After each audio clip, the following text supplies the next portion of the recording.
আজকের আসরে স্বাগত। আজ আমরা একটু অন্য পথে হাঁটব। হ্যাঁ, মানে কোনো বিশ্লেষণ বা ওইসব নয়, তাই তো? ঠিক তাই।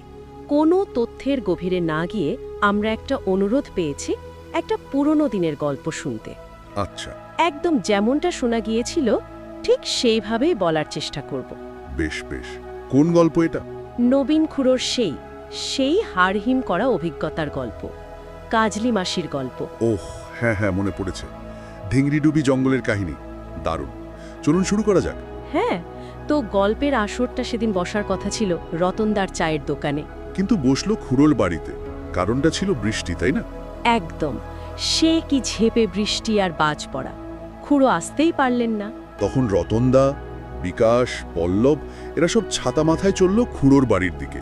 গ্রামের ওই মেঠো পথ পেরিয়ে যখন ওরা পৌঁছালো, দেখলো খুড়োর মাটির বাড়ির দাওয়ায় আদে থেকেই কয়েকজন বসে আছে গল্প শোনার অপেক্ষায়।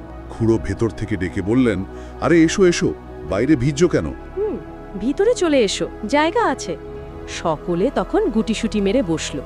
আর খুড়ো তিনি কোথা থেকে যেন একটা পুরনো হুকো বের করলেন। হ্যাঁ, হুকোতে টান দিতেই যেন আসরটা জমে উঠল। এই কাশি মনে হয় মনে করি